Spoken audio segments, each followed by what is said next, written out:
நமஸ்காரம் ஜீசஸ். இந்த நாட்களிலே மக்கள் எல்லாரும் சம்பாதிக்க ஓடுறீங்க. சம்பாதித்து கையில் பணம் கிடைத்த உடனே அந்த பொருள் வாங்கலாம், இது சாப்பிட்றதுக்கு போகலாம், அங்கே போகலாம், இங்கே போகலான்னு எல்லாவற்றையும் வாங்குறீங்க, சாப்பிட்றீங்க. என்னத்துக்கு வாங்குறோம், எதுக்கு வாங்குறோன்னு கேட்டால் தெரியல. அது என்னத்துக்காக பண்ணுறோம் அப்படின்றது கூட உங்களுக்கு நினைவில் இல்லாமல் போகிறது, அந்த உணர்வும் இல்லாமல் போகிறது. ஆனால் உங்களுக்கு வியாதிப்பட்டு வரும்பொழுது அந்த நாட்களிலே பணம் இருக்காது. ஒரு நல்ல காரியங்கள் வரும்போது அதற்கு பணம் இருக்காது. அந்த நாட்களிலே நீங்கள் தவித்து கொண்டு இருப்பீர்கள். ஒழுங்கான ஒரு ஜீவிதம் வாழ்வதில்லை. எப்படி வேண்டுமானால் வாழலாம் என்று சொல்லி வாழ்ந்து கொண்டு போயிருக்கிறோம். ஒரு ஒழுங்கில்லை, கிரமம் இல்லை. சம்பாதிக்கிறோமே, கொஞ்சம் காசு சேர்த்து வைப்போம் என்ற காரியம் இல்லை. கர்த்தருக்கு முதல் கொடுப்போம் என்ற காரியம் இல்லை. பிறகு வயதான பிறகு எல்லாரும் யோசிப்பாங்க, இவங்களுக்கு தானே நான் சம்பாதிச்சு கொடுத்தேன், நான் ஒன்றும் வைத்து கொள்ளவில்லையே, என் பிள்ளைகளுக்கு தானே, என் கணவனுக்கு தானே, என் மனைவிக்கு தானே என்று சொல்லி வயதான நாட்கள்ல பிள்ளைகள் பார்க்காம போகிறப்ப இதை யோசிக்கிறாங்க. அப்போ யோசிச்சு பிரயோசனம் இல்லையே.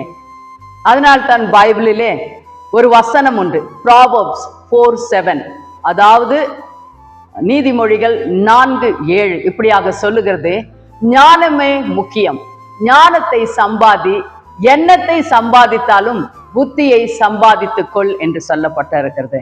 உங்களுக்கு ஞானமும் புத்தியும் இருந்தால், சம்பாதித்து இருந்தால், அப்பொழுது நீங்கள் சம்பாதிக்கிற ஒவ்வொரு பணத்தையும் நீங்கள் அழகாக சேமித்து வைத்து எல்லாவற்றையும் எதற்கு உபயோகிக்க வேண்டும், எதற்கு உபயோகிக்க கூடாது என்ற ஞானம் உங்களுக்கு வரும்.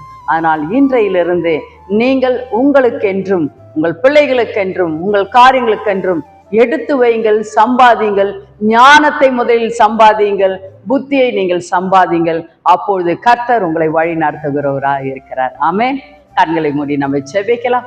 அப்பா தேவனே, உமக்கு நன்றி. நீர் எவ்வளவு நல்லவர் கர்த்தாவே. ஆண்டவரே, ஞானமும் புத்தியும் எவ்வளவு முக்கியமானது என்பதை நீர் கர்த்தாவே இன்றைக்கு அநேகருக்கு கர்த்தா புரியும்படியாக சொல்லி கொடுத்ததற்காக நன்றி கர்த்தாவே. ஆண்டவரே, சம்பாதித்த உடனே அந்த பணம் கையிலே வரும்பொழுது அது எதற்காக எப்படியாக செலவு பண்ண வேண்டும் என்பதை அவர்களுக்கு ஞானத்தோடு கூட புத்தியோடு கூட ஆண்டவரே செலவழிக்க ஞானத்தையும் புத்தியும் நீர் கொடுக்க வேண்டும். ஆயிடுச்சு உமால் கூடாத காரியங்கள் ஒன்றும் இல்லையே கர்த்தாவே. வேதத்தை வாசிக்கும் போது அது வழி நடத்துகிறது கர்த்தாவே.